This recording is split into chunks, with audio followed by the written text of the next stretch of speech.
Maker Taylor. I'm with First Nations Owista.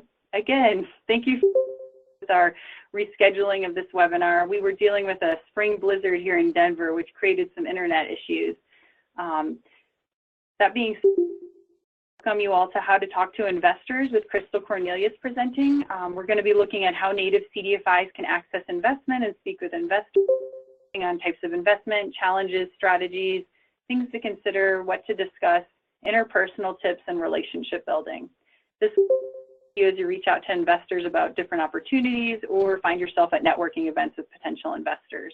And we thought this would be another topic that would be helpful to all of you as you pursue capital, and a nice accompaniment to Michael Swack's investment webinar last month.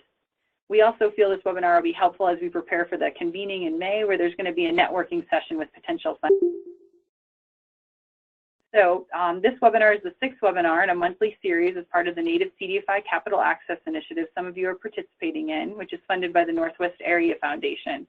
What's great about this webinar series is that all the topics discussed are going to focus on different ways to grow your capacity to access. And to get us prepared, I'm now going to share some information with you about the GoToWebinar platform, and want to let everyone know we're recording this webinar so you can revisit it later if you want to. So if you could all start by utilizing the chat feature and introduce the organization you represent, and we can test out the system that way. So I'll just give you a few seconds right now to type in the chat section of the webinar platform.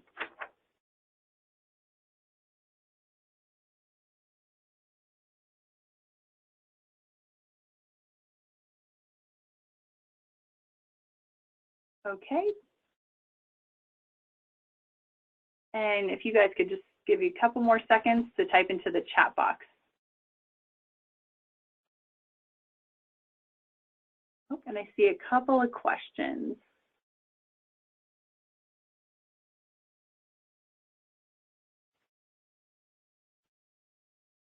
Oh, I can see Natalie's here, and I can see CNHA's here, and Anna. Perfect.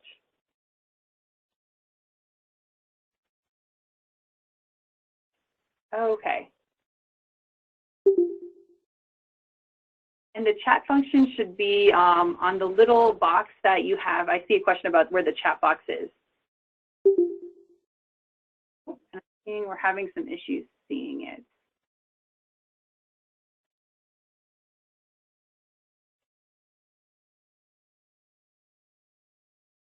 Oh, okay, the chat box isn't showing up.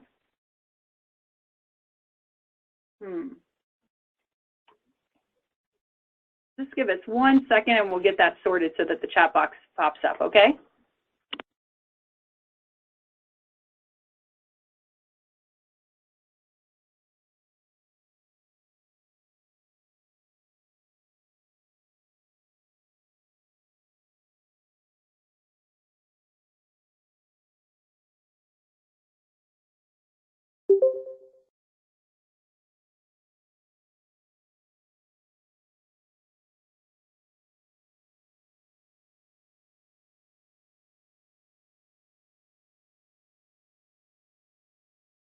Oh, okay.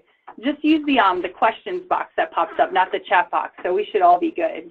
Yep, I just saw a question from Ted. Is it questions? Yeah, so let's just use that then. Sorry about that. Okay, so it looks like we have pretty much everybody here, which is great. So turn the webinar over to Crystal Cornelius. She's the Executive Director of First Nations Owista. She's worked with Native communities for most of her professional career, with more than 15 years of experience working in the Native economic development field. And she's an enrolled member of the Oneida Nation of Wisconsin and a member of the Turtle Mountain Band of Chippewa Indians located in North Dakota. As a former tribal planner for 7 years of the Turtle Mountain Band, she has extensive experience in tribal government and coordinating with various government and private funding entities. Ms. Cornelius was also the former and founding executive director of the Turtle Mountain CDFI and currently sits on the board of the Opportunity Finance Network. So that being said, it's my pleasure to introduce Crystal Cornelius, and I'm going to turn it over to her now. Hi, good afternoon, good morning, based on what time schedules we are on and time zones. It's so nice of you all to come and visit us today for an hour and talk about investors.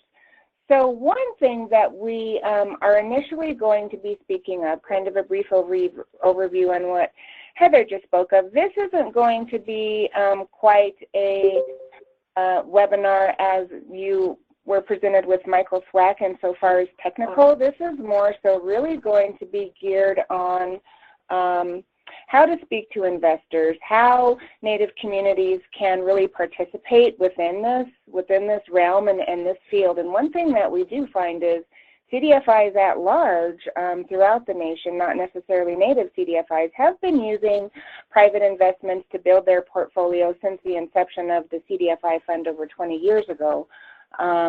Native communities in and of itself are really somewhat on the back burner of this, so I think it's very important, number one, that we look at the various types of investments, that we also look at what we can do to somewhat get our foot into the door, and collectively, as the Native CDFI industry, see what we can do to make our case stronger, to actually start garnering these investments as the rest of the Native CDFI industry has to build their portfolio capital base and their balance sheets, essentially. So what we're looking at first is, why are we talking about this and why is it important? And I have a couple of bullet points which I'll expand upon here. So one thing to look at and looking at the potential to get investors to your organization is really building a strong permanent capital base for your CDFI. Being able to do so really increases your organization's risk tolerance and lending flexibility. It lowers your cost of capital, and it protects lenders by providing a cushion against losses in excess of loan loss reserves. It also allows you to better meet the needs of your market by allowing you to engage in longer-term and riskier lending. A larger permanent capital base also provides more incentive for potential investors to lend money to your organization. All of these results in helping our Native CDFIs grow in their operations and solidify their positions as permanent institutions within their communities. Unlike for-profit corporations, which can raise equity by issuing stock, nonprofits must generally rely on grants to build this base. Traditionally, nonprofit CDFIs have raised equity capital they need to support their lending and investing activities through capital grants through philanthropic sources, or in some instances through earnings. However, building a permanent capital base through grants is and often one that generates it is also strained by the limited availability of grant dollars.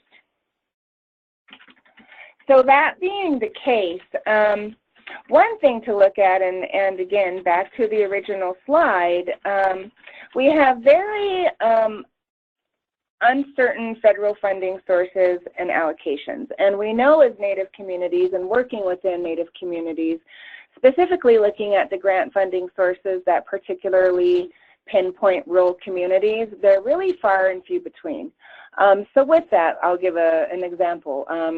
The HUD-ROS program used to be a wonderful funding source that we could use for IDA initiatives. That has gone. We see that the USDA now has really changed some of their funding parameters insofar as the RBOGs and RBG, RBOG, RBAG. They're combining these federal funding sources into one particular source. So when we're looking at essentially grant funding to be able to expand our lending operations, we're really finding that on a federal level, our resources are drying up. So where does that leave us? Another thing to look at, varied sources of capital. So if we're looking at our portfolio and we're looking within our operations and how we're really lending, granted CDFI fund and if you receive FA grants have been instrumental in assisting with our equity base for lending endeavors as such. Having different structured financing sources really helps build the stability of your organization.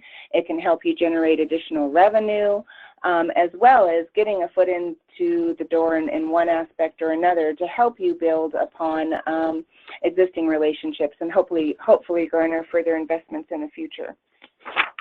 And one thing, as we start to grow our portfolios, at a certain point, we exhaust a lot of opportunities, as I indicated before, for equity capital. So in diversifying our funding sources, we really are building our internal strength in that measure. when we're also looking at native CDFIs, and I somewhat touched upon this in my earlier comments. So we see that we've historically been underrepresented in the investing arena. Point being, again, a lot of our initial loan capital, if we're lucky enough to have tribe that generates revenue, the tribe will essentially give us our first equity investment CDFI fund. There's certain grant programs that we can use as well on a federal level to assist with lending capital foundations. And granted, there's, you know, just a handful of foundations that really operate within Indian country. So we see that our opportunities are somewhat limited in that arena. That being the case, if we look at traditional sources of let's say, additional capital within conventional banking institutions, if we look at the advent of CRA credits and banks essentially investing into CDFIs, what we'll find as Native communities is we haven't been predominantly in their service area, so we're kind of mixed out of having these opportunities. So one of the points that I'll be bringing up a little bit in the future of this presentation is a lot of foundations and a lot of organizations at this point in time now really are shifting a lot of their granting priorities to PRI type endeavors, strictly for their own internal strength and looking at getting a return on their investment, albeit however small that may be based on PRI standards. So when I say in this last bullet point that we can collectively represent the need, the more and more Native CDFIs are able, number one, to understand what investors are looking for, and number two, submit those funding requests.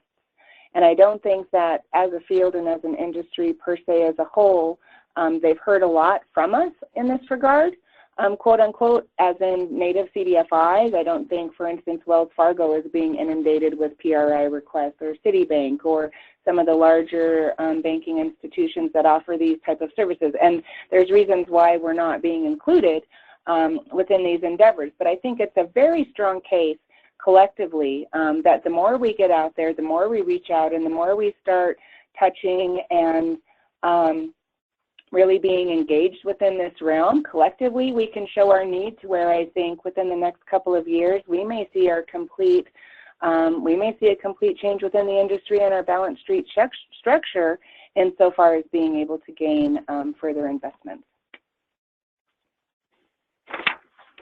So next we're going to talk about the different type of investments. Typically there's three types of investments that CDFIs look at and engage upon. The first one is an acronym, MRI, which is a mission-related investment. The second type is a PRI, a program-related investment. And the third is an EQ2, which is an equity equivalent investment. Generally, what we're going to find within the CDFI industry is more PRI type investments rather than a mission-related investment or EQ2, and we'll get very briefly into what kind of dictates the relevance of each three of these types and structures. Again, more so, the equity investment has become very, very hard to attain and is not really distributed much within the past, I'd say, 5 years as it was, let's say, 10 years ago. And mission-related investments tend to be also somewhat a different related animal in regards to what is looked for within the underwriting process and really getting those dollars out. And we will get into that with the next slide. So when we look at mission-related investments, otherwise known as MRIs, what that really stands for and what that really means within conventional realms is what is called a market rate investment. So the two terms are somewhat interchangeable, but you have to understand that within the underwriting structures of these, this more so is not looked at on a community level or on somewhat of a social level, to where we find that underwriting standards tend to be a little bit more lax in those regards insofar as attaining an investment, because they know that some of these organizations are going to be smaller.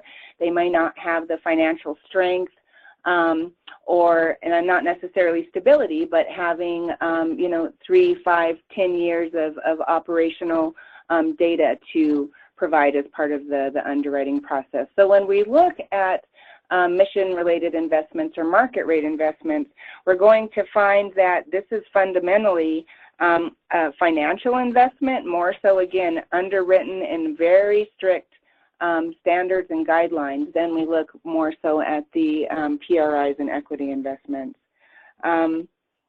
Generally, these are given by foundations.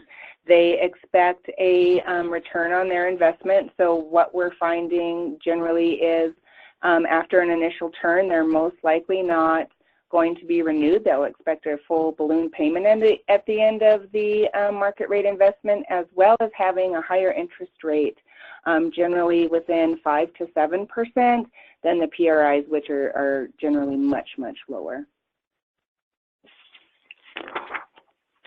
And next, what we're going to look at is program-related investments. Now, PRIs are below market mission investments, and generally what we're going to find within our CDFI world is this is the type of investment that most organizations are giving, individuals are giving, banking institutions are looking at, and really fine-tuning their investment strategies to meet this PRI criteria.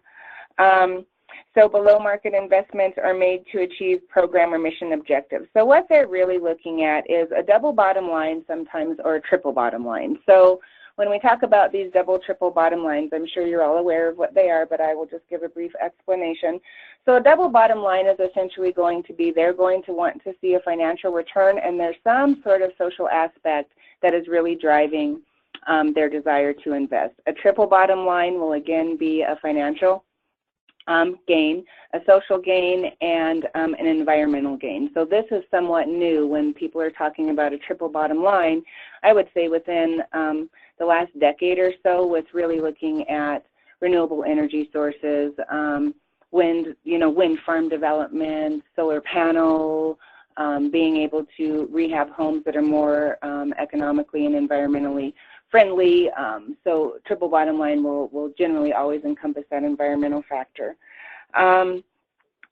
Program-related investments, when we look at the structure of them, generally they're going to be 3% interest or lower, which is very, very good for organizations just insofar as you are able to make a spread on your funding. One thing to look at when you start developing your own internal investment policies, if you don't have policies as yet, is to really define and talk with your board of directors insofar as a interest rate that you all are very comfortable with. So for instance, as a WISTA, as an intermediary lender, we're somewhat in a different position than the rest of the native CDFI field because our average interest rate on loans going out to native CDFIs typically ranges at about 3.5%. So we lend you that money at 3.5%. You lend that money out, whether that be for credit repair, whether that be for entrepreneurship endeavors, homeownership endeavors, typically from a 6 to an 11% interest rate. So you're able to see that you're making a spread on that money. So for our internal investment policies with PRIs, we have an internal document set by our board that indicates we won't take money less than 2%. Or above 2% per se. So if I'm dealing with a foundation or I'm speaking with a bank and we are writing that initial application to receive an investment or having further conversations, I will never go above a 2%. Of course, we always ask for 0, which would kind of be, true equity, and always go for the lowest amount that you possibly can with the least covenants available, and we'll talk about that a little bit later. But PRIs really are kind of the newer age, financial structure that, again, a lot of CDFIs throughout the United States have been using, and I think native organizations within the past, I would say at least 7 to 10 years, are really being able to start to participate in. For instance, a WISTA, our investment portfolio is quite diverse insofar as our funders. So we have a couple of conventional banking institutions. We have a very large foundation, which we paid back. The Ford Foundation gave us an original investment of $2 million in the early 90s. Our notes came due a couple of years ago in staggered amounts, and we had paid back that $2 million. And they have somewhat taken out their interest within Indian country, so although we tried to apply and retain that investment, they haven't really been investing within Native communities. And what you might find surprising is a majority of our investments really are coming from religious organizations and high wealth individuals that really want their money to have some type of impact rather than be in the stock market. So when we're talking about vetting potential investors, I think that it's going to be important, and again, we'll talk about that a little bit in the slides to come, looking at those avenues first, because generally it's going to be a lot harder to get banking institutions to participate rather than more socially minded organizations and foundations. And next, and last but not least, is equity investments, or EQ2s. So in order to be considered an EQ2, you'll see these 6 bullet points. These 6 bullet points generally dictate what an EQ2 is. And to make it very simple, EQ2s were actually created in 1995 by the National Community Capital Bank, and they set out to create a new financial instrument that would function like equity for nonprofit CDFIs. So Citibank somewhat took their guidelines and criteria. Wells Fargo, a couple years later, also implemented kind of this new criteria.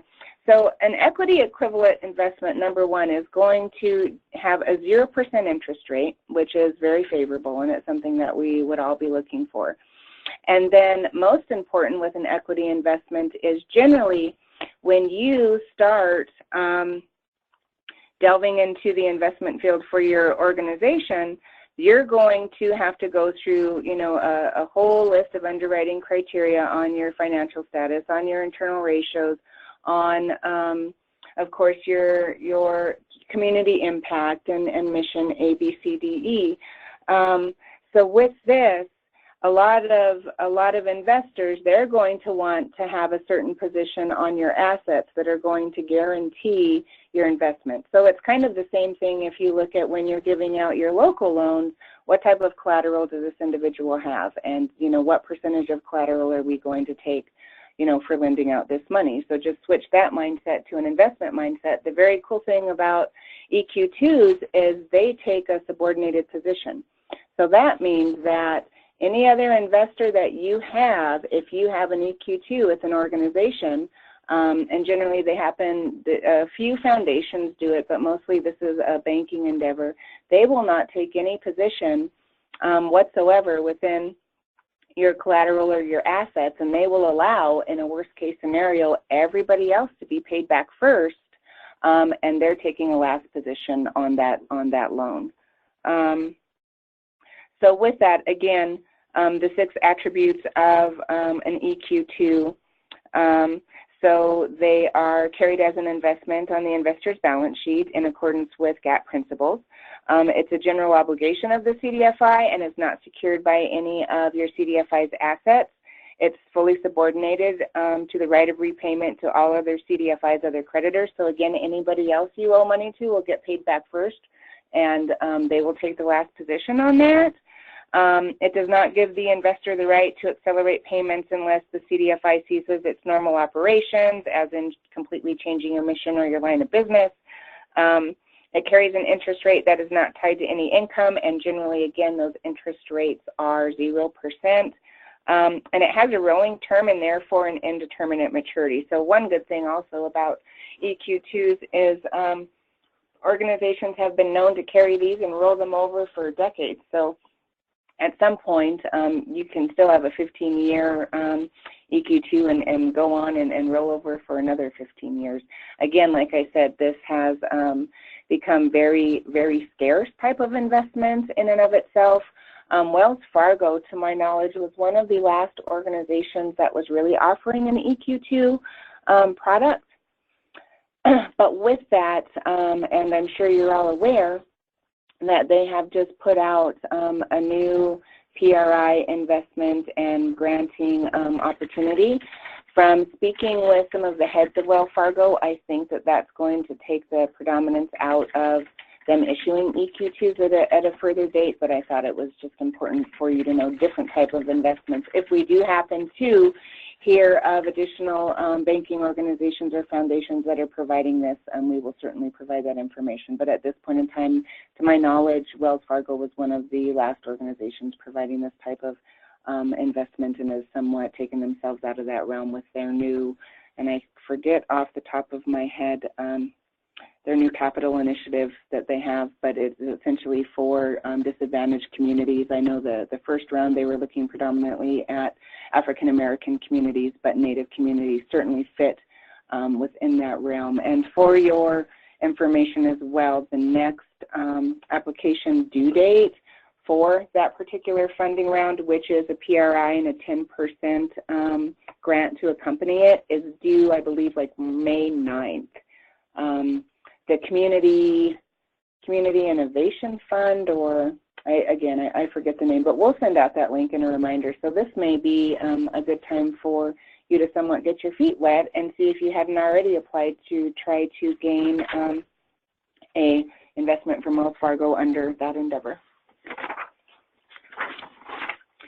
So essentially, when we're talking about the three different type of investments, what we're looking at and where we're all going to fit within this new realm of, attaining investors to our organizations is community investing.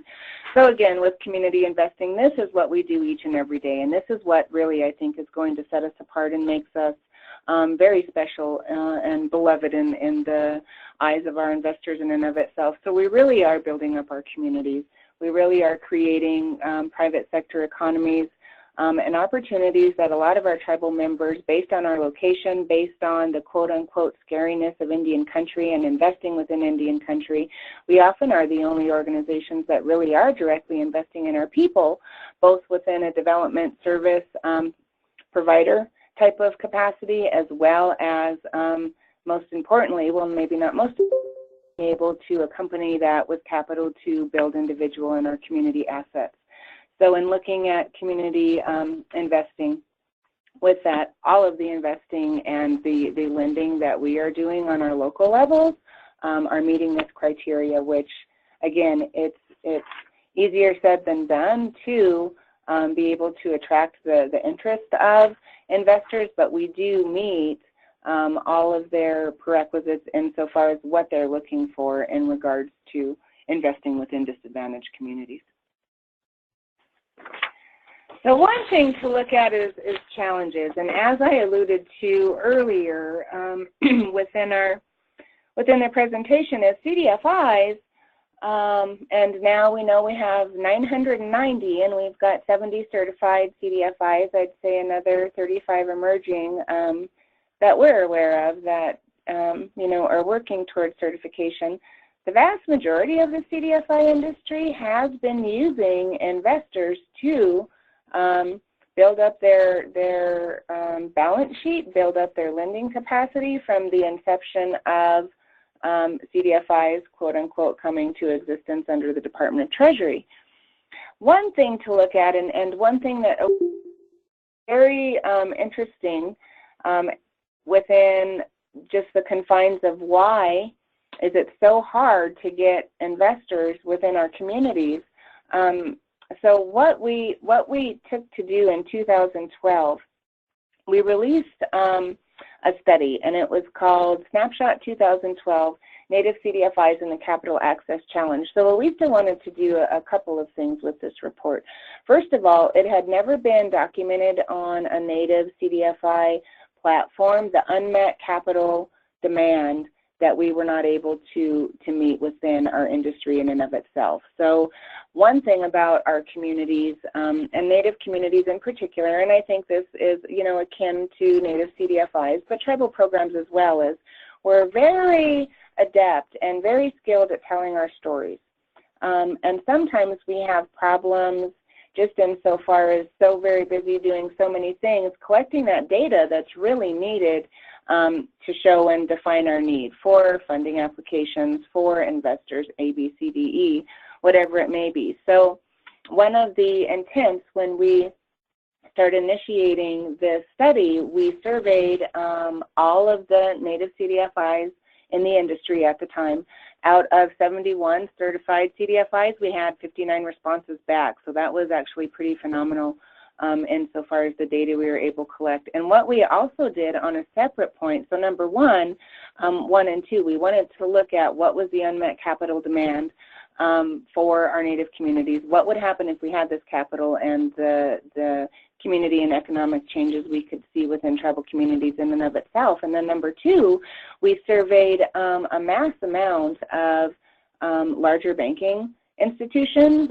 For instance, we surveyed and talked to the heads of Wells Fargo. We talked to the heads of Citibank. We talked to the heads of Chase Bank to see, even though they were investing within CDFIs, why not invest within native CDFIs? And at WISA, as I had indicated previously, we've been very fortunate that we do have an investment portfolio. We're a little bit over $4 million, but to my knowledge, other than the very long-standing native CDFIs, it's very hard to garner additional investments or any investment from other organizations. So we wanted to figure out why was this happening? What can we do to address it? So some of the challenges that were issued in our report, the Snapshot 2012, indicated that traditional debt capital sources have very limited investments, as we know, in native CDFIs. One reason particularly was because they're looking at doing investments of over $1 million. And so what they're finding is if they have a funding cap of $1 million, a lot of our balance sheets can't accommodate $1 million investment at this time, and it's really not worth their internal workload to underwrite anything under $1 million. So number one, with a lot of our assets, smaller asset-based native CDFIs, we're seeing that that's taking them out of the realm immediately, and that these larger conventional banking institutions don't want to underwrite anything under them, smaller than $1 million. What we're finding as well, or what we found within the study, is existing debt capital sources are not a good fit for many of the CDFIs making longer-term loans. So, for instance, some organizations will be willing to give you an investment, but it's going to be a 2-year investment. I'm making this up. It's going to be a two-year investment at a 5% interest rate, and your loans typically are 7 years at, a 6%. So if you have to do that asset liability management, as in looking at the money that you have, looking at what you have to lend out, if those two aren't matching, or we need longer term capital, which is not happening within Indian country in and of itself, that really detours a lot of our organizations from continuing to solicit and try to attain additional investments. Inability to satisfy investor underwriting requirements. So again, this is somewhat of a specified field, quite different than the grant applications that we're normally or we're very used to writing on our organization's behalf. What a lot of investors told us is the lack of prior experience in managing and repaying debt capital investments really hinders them wanting to invest in that organization.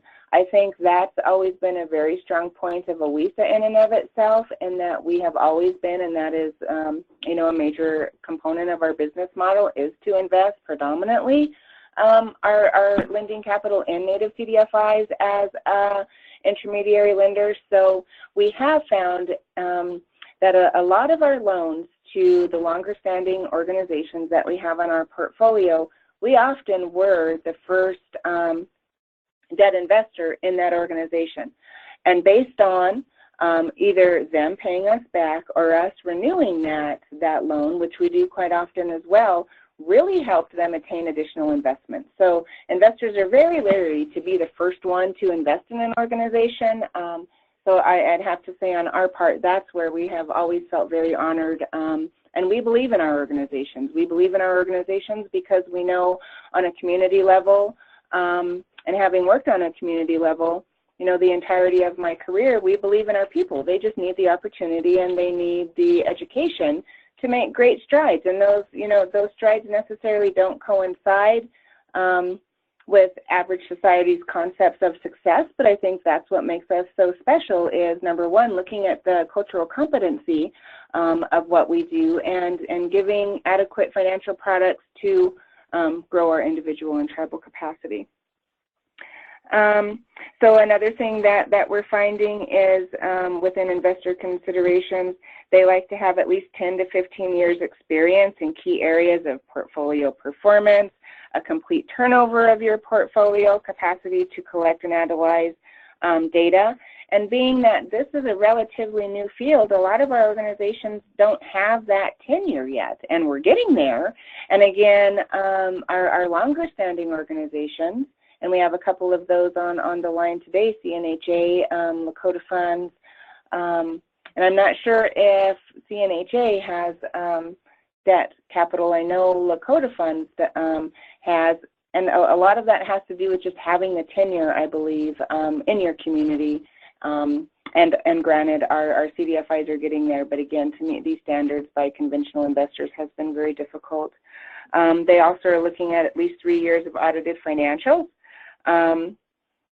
So documentation requirements, a lot of them want to see what your pipeline is. What is your unmet demand? And a lot of times, like I say, we're very good at telling our stories, but we may not have that technical component in place to actually start recording that data. So having somewhat a lack of institutional data on your own organization's part is a hindrance and has been a hindrance in being able to solidify and attain additional investments. Some other challenges include limited, again, operational histories. And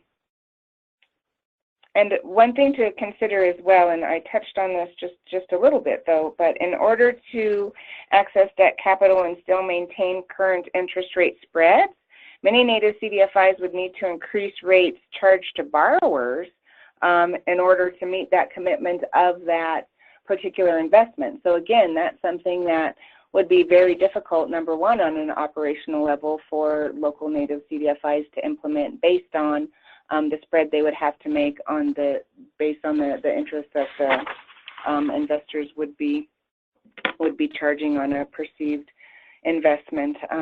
Also having a lack of the ARIES rating, formerly CARS, and operational readiness. So a lot of that is just technical. So technical insofar as how are you collecting your data, what is your pipeline, what is your unmet need, and operational readiness, again, if you don't have 3 years audited financial statements, how can we look at ways to where you can start building up your financial capability to look more favorable to investors?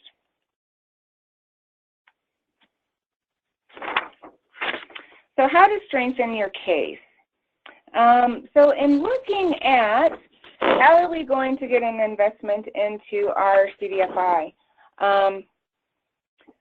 it's very important to clean up your financial house. So there's several things there. So for instance, and I just briefly touched on that, if you don't have 3 years audited financial statements yet, start writing that into your NACA. NACA applications and CDFI funds, that is an allowable expense, so start looking ahead and seeing what you can do to start implementing some of these guidelines that you know future investors are going to look for.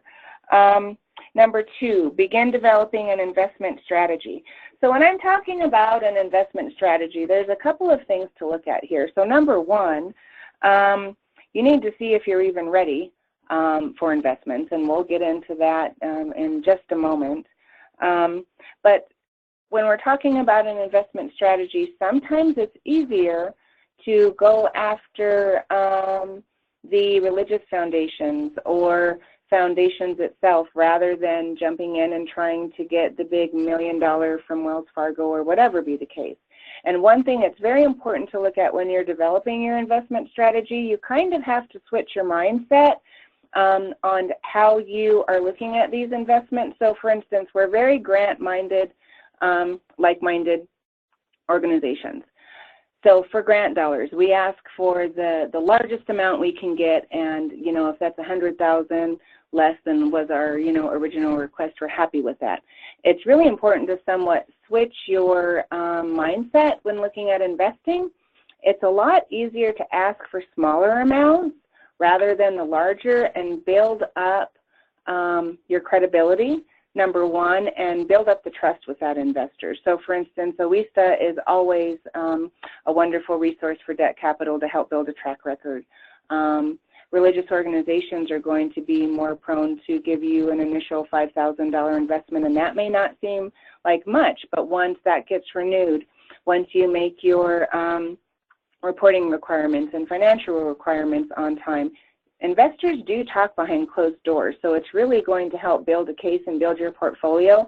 It's quite a good strategy to go smaller than larger on the initial thought form of this, and also to try to get the least amount of covenants needed. So covenants meaning a lot of conventional institutions have a lot of the NPS ratios that you have to meet per quarter, asset ratios that you have to meet. Some of those are harder than not to continue to attain, just based on our nonprofit accounting and how we record larger grants that are recorded within 1 year, and 3 years later we're not showing revenue match up to expenses, and ABCDE, which kind of has an effect on our net asset ratio. So to try to go for the least amount of covenants, and of course the lower interest rate is really important in looking at your investment strategies in the future. And think about, know your audience. So there's different ways to talk to different investors. So if you're going for more banking type organizations, they're going to want to be really engaged in the financial status of your organization. What is the current spread on your portfolio now? What is your default rate? What are the major type of industries that you are lending to? Do you have any concentration risks? So assume that when you're going to be speaking, and granted, foundations and individuals are going to want to know this as well, but not so much as the conventional banking institutions. When you're starting to talk to foundations or other kind of socially minded individuals, what they really want to know and what they really want to be vested in is your community. And so this is where our talent, I think, in being able to tell our community stories so well, and that one client that worked so hard and completely changed their life for the betterment of themselves or their families, it's those stories that are really going to reverberate and stay with that potential investor. So in knowing your audience, just start looking and thinking about how you would articulate all of the various aspects, from development services to your financial performance, and just knowing that off the top of your head. So if someone was to say, what is the current spread on your portfolio? If you don't know that, figure it out really quick so you can know that. Look at that per quarter, so whenever you're in these particular situations, you look very well tuned to potential investors. That potential investors, that kind of goes along with number one. We know that conventional banking institutions are going to be much harder to gain initial entry in, but in vetting potential investors, it's also very important to look at what they like to invest in. So a lot of investors are looking at investing in underserved communities that's going to help with economic development. Well, that is such a broad goal. We fit into that all day long for the last 500 years. Some potential investors, healthy foods is a really big kind of theme now within the past 3 to 5 years. So are you doing any type of healthy foods, or could you develop these products A, B, C, D, E? So it's important too, if you have the opportunity prior, to really look at what their funding parameters are and what they like to fund, and see if you fit into that, rather than just going blindly and trying to get funding from every individual. Really pick the ones that you're going to fit within their social model. And then, are your values and goals aligned? I'll give an example. We are working with an organization, the Christensen Fund, and they have predominantly been a granting agency for Indigenous people for the last 20 years. They work quite a bit in South America, actually, and within the Colorado Plateau. So they do a lot of work within New Mexico, Colorado, and Arizona with the tribes there. So they are changing their giving parameters to where they're no longer going to be giving grants anymore, and they want to start making their first PRIs. So with that, they have chosen OESA to potentially be their first organization that they give an investment to. So we have been working back and forth with them for about 6 months. We had a site visit, I'd say about a month ago, and we were under the assumption that this was the last part of the underwriting process, because we had been sending financial information back and forth, our community information, our development services, all of the kind of typical data that they need. So within this visit, they were very blunt, and we were looking at a $500,000 investment, and they said, you know what, how do we make your round peg fit in our square hole? And I was like, excuse me?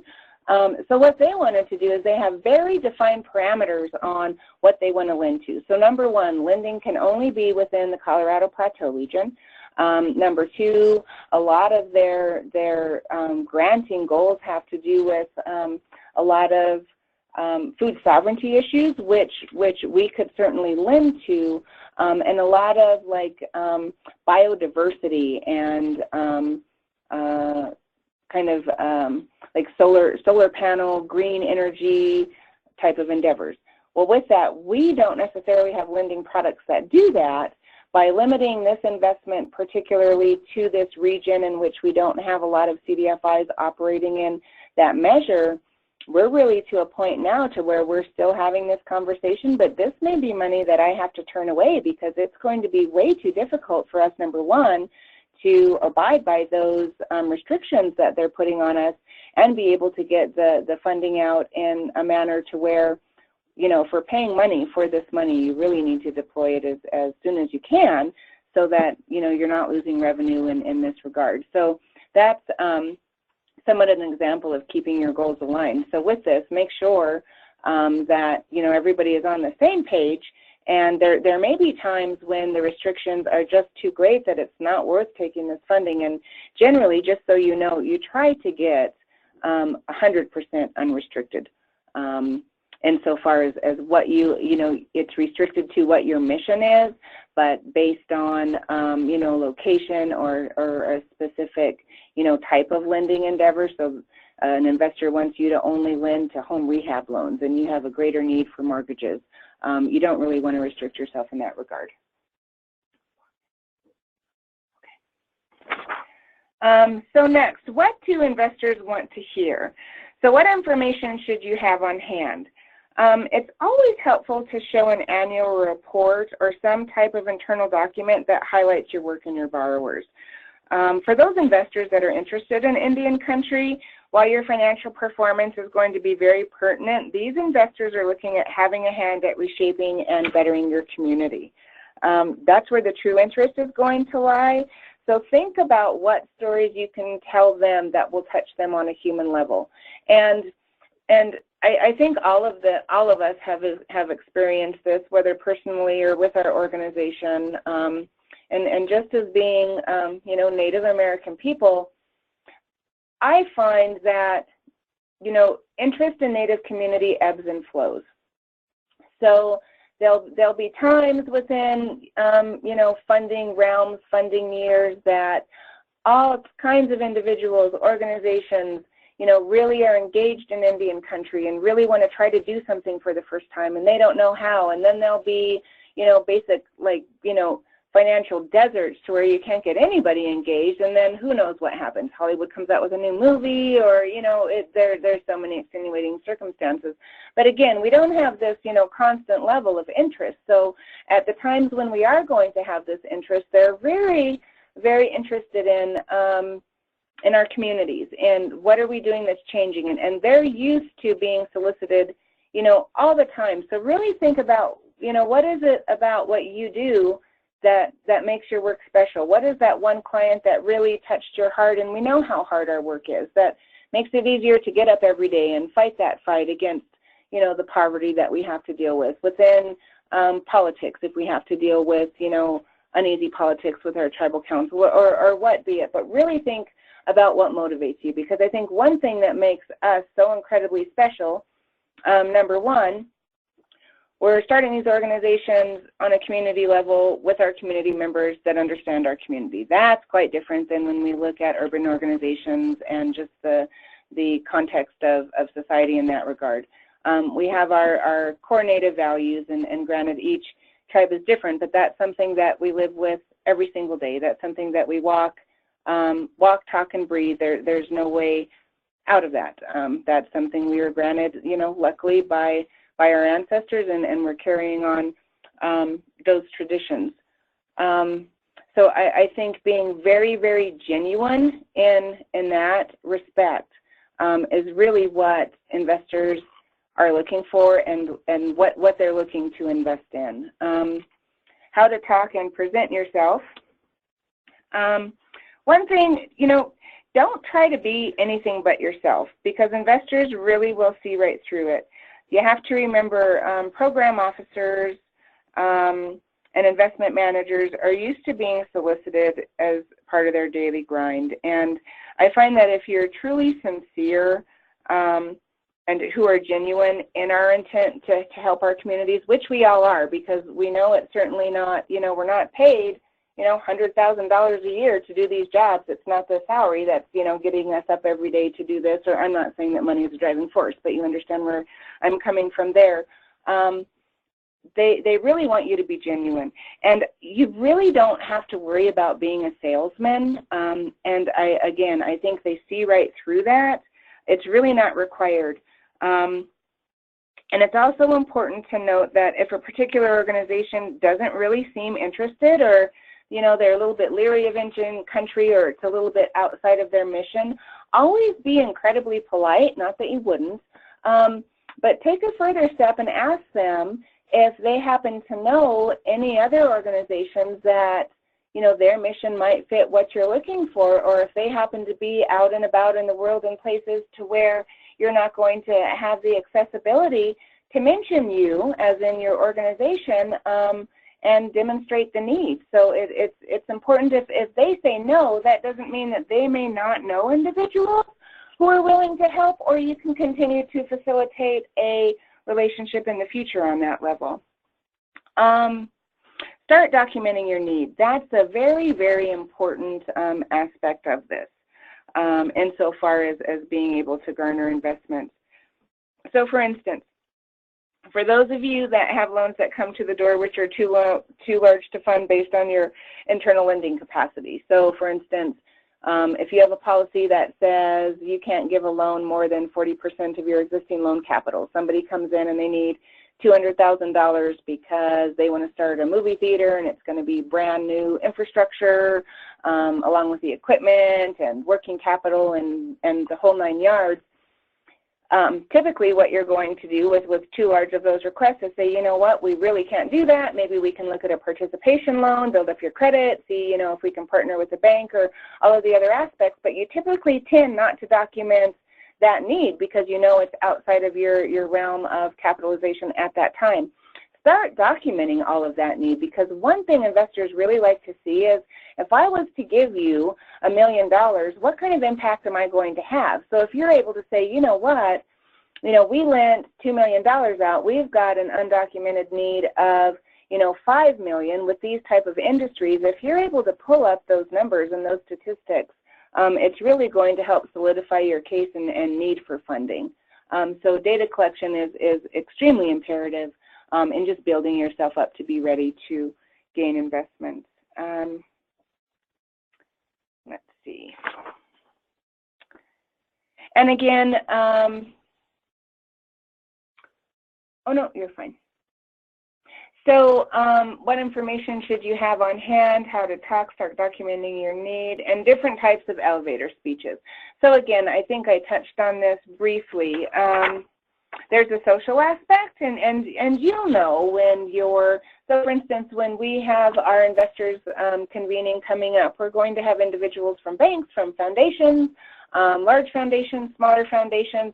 We're also going to have some intermediary CDFIs that are really interested in investing within Indian country. So what I would do in looking at these two types of speeches, so number one, have all your ducks in a row to where you can talk about that social aspect as well as the financial aspect, but really gear and let them start talking first, because then you're going to know what type of information they're really looking for. And I think this is true with, you know, a vast amount, 90% of the human population. People really love to talk about themselves. People really love to talk about their organizations. So if you give them that leeway of, oh, well, tell me about some of the investments that you've done in underserved communities. What does that look like? Well, they may tell you about a Latino community in an urban center they created, or whatever be the case, and open up that leeway to say, you know, Indian country has the same needs. For instance, in my community, A, B, C, D, E. So if you really let them do most of the talking, you'll really be able to gauge which kind of pitch to give them, whether that's going to be more social or more financial. So things to keep in mind. Be concise.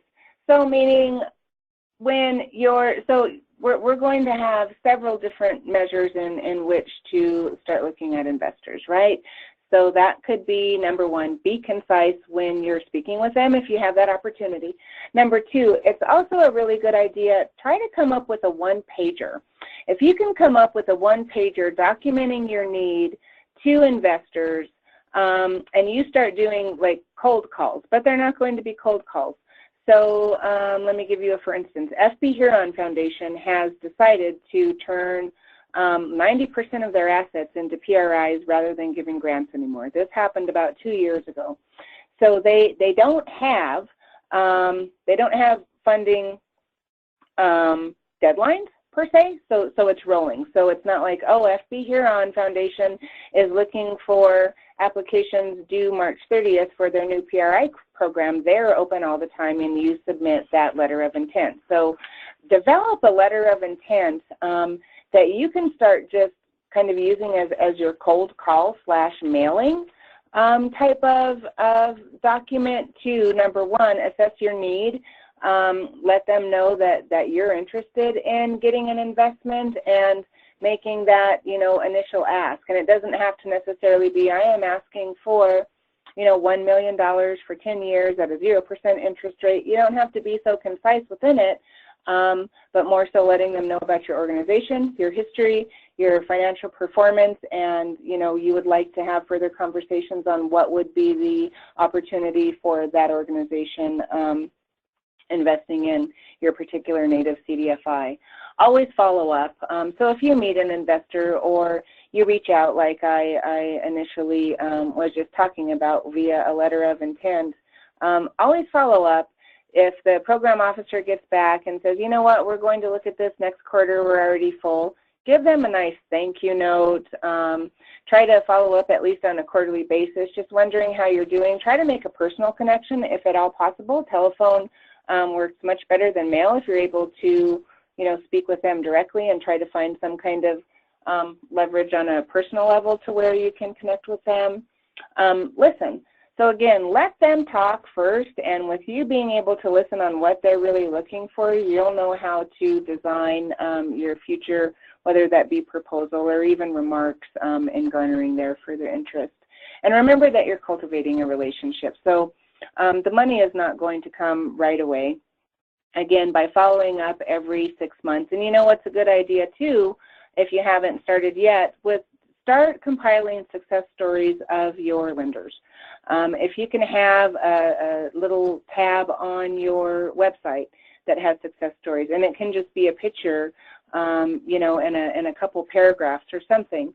But let's say you talked with an investor and they're interested in green energy, and you just did a loan for solar panels for a tribal member, and now it's reducing their energy costs 30%, whatever be the case.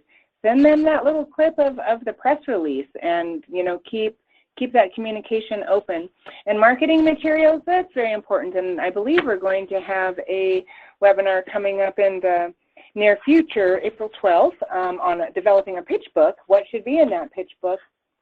So again, if you don't have anything like that yet, an annual report is great. If you don't have an annual report, it's a really good idea to have your communications, your executive director. It doesn't have to be, you know, rocket science, but put together a little fact sheet of the loans that you've done that year, of the credit repair, of some success stories and pictures that really can bring your impact and your culture to, you know, a potential investor, to really let them see, you know, your vested interest in what you do.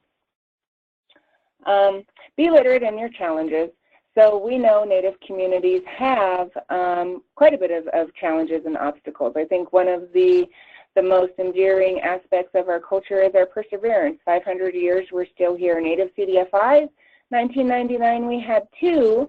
Today we have 70. Why? Because they're working, because we're the only organizations, typically, number one, that have started providing these type of educational services in terms of financial literacy, business planning, home ownership, type endeavors, and then pairing that with capital to really be seeing great impact within our tribal membership in and of itself.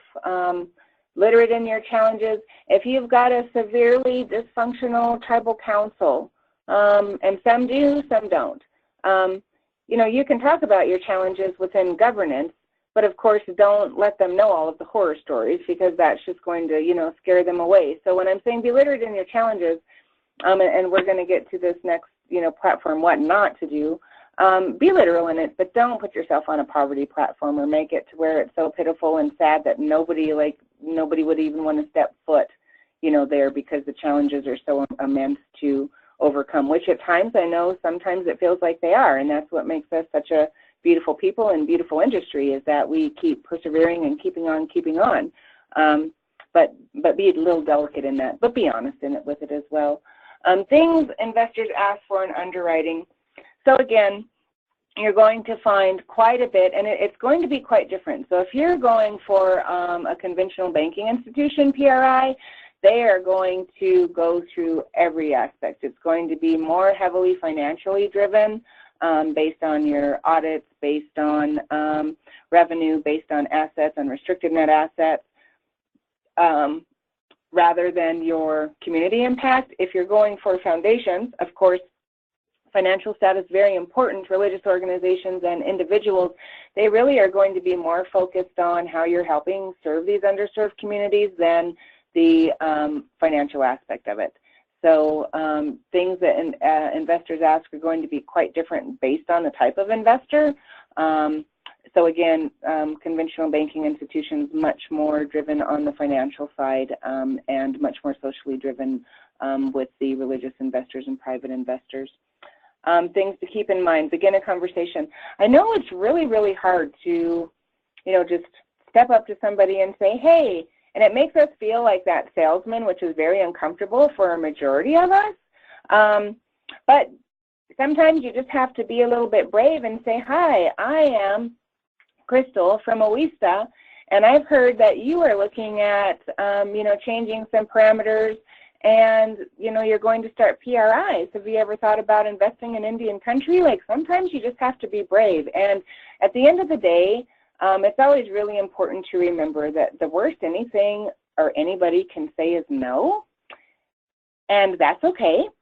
You continue to be polite and try to foster that relationship. If it's a flat-out no, that's okay too, because there really are so many people that are interested in investing with us, but they just don't know how. And what I'm finding really within the last 3 years, we are having a whole cultural change within the United States based on wealth. I mean, based on the 1%ers, based on so many people taking their money out of the stock market and really wanting to feel good about where their money is going. A lot of foundations, as I indicated, are essentially stripping their granting activities on the philanthropic level and going more towards PRIs and investors for their own longevity of their organizations. So the time is right, and we have so many more opportunities than we did even 5 years ago, that we just have to get out there, I think. We just have to begin those conversations, and I think that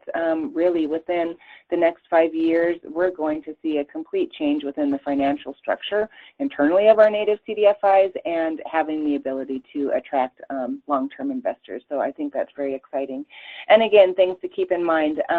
You can always refer to Michael Slack's webinar. Again, that was very, very technical. He was talking about what our funders are looking at within your minimum prudent standards for the CDFI fund, so that was a really great resource. He's a very talented, very intelligent individual, so that can also help you in just developing just your thought forms around how and if and when you're ready for an investment.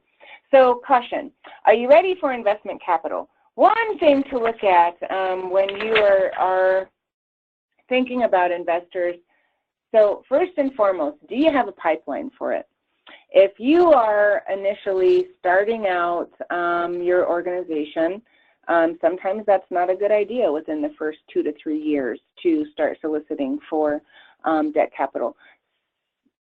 Basically for the fact of, you know, our industry has a big learning curve, and each community that we went to is different. So with that, you know, when you adopted your initial loan policies and then you found out a couple years later, you know what, it would be really beneficial if we were to put in our loan agreements that you are required to have technical assistance after we give you this loan, rather than the pre or post or all of the little, you know, tweaks that you've had to do to strengthen up your portfolio maintenance. You want to make sure that you have a very strong foundation when you're starting to look at these investments, and then again, as I indicated, a very strong pipeline, because you do not want to be, say you get approved for an investment, you don't want to be sitting on that money and not being able to deploy it, because you're going to have to start paying back interest on that money. So you need your money to make you money.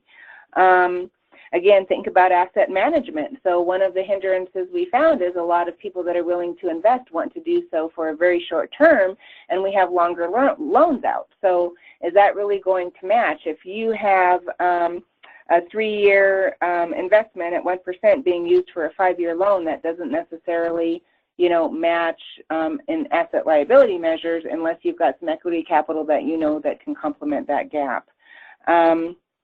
And from our research, we also find that native CDFIs are reluctant to acquire debt capital that requires a balloon payment at maturity, because we're not quite sure if we're going to get renewed or not. And I think a lot of that fear is just based on not really having had to manage investments before. A majority, I can say for Awista, I'd say at least 60%, maybe 70% of our loans we have continued to revolve. We've gotten paid back quite a few times too. But let's look on the stance of a local CDFI. If you do have to pay that back, you can always make repayment structures. So if you borrow $100,000 and your portfolio isn't going to accommodate that, a lot of lenders are very cognizant of that, and you can make you know, certain payment. You can pay $20,000 a year instead of the full 100. But generally, they generally are rolled over. And then alignment of goals. So again, be very careful within unrestricted and restricted type of investments. Make sure if they do put restrictions on it that you're able to accommodate what they're asking. And our next 2 pages are resources. So there's several events that are held throughout the United States, and they're really gaining momentum where you can have an opportunity to rub shoulders with all of the individuals we're talking about who are investing. So whether that be banking organizations, the religious foundations, or the high wealth individuals in and of itself, they really tend to convene at these particular conferences. So within this webinar, we have listed out the annual PRI-SRI meeting. It's in Denver this year, I believe on November 9th and 11th. The Global Impact Investing, December 7th through 8th, I believe that's in California. And again, we will be hosting our little mini investors forum in May, so we're very excited about that, which will hopefully garner a lot of you know, increases within your balance sheets. That's our ultimate hope for you. And then some key investors are also, as I indicated previously, doing PRIs. FB Huron, as I indicated, they have an open application and have just indicated, I think, that they have dedicated over $100 million for PRIs. Don't quote me on that. It's at least 70 to 100 million. Religious organizations, and with the mini CAP plans, for those of you in the, and I believe all of you are in the Northwest convening here, there's a lot of religious organizations you can go after as well. So it's a very good idea to kind of do that initial letter of intent that you can send out to each and every one of them and see, you know, what comes back with that. Bank of America, Wells Fargo, and actually I just saw today, right before the webinar, where is my note? Kresge just came out with the Kresge Community Finance, the Kresge Foundation. They are dedicating $30 million to a new PRI program with a 5% grant. We will send out that link to you following. Again, this was just announced today. So there's another opportunity for a potential PRI. So we know that opportunities are out there. We, as Native organizations, just have to learn somewhat, you know, how to open those doors and garner further interest within our own tribal communities. Again, I think a lot of the sovereignty issues have hindered, and really it's just a lack of experience on how to work within Indian country. A lot of people want to, they just don't know how. So I think Native CDFIs really are a perfect conduit to show that sustainability, to show the you know, flexibility and accountability in these measures for future investments. So with that, I would like to thank you for listening to me for an hour. I really do appreciate it. And if you have any further questions, we will be happy, or I will be happy to answer anything to my ability. Perfect. Thanks, Crystal.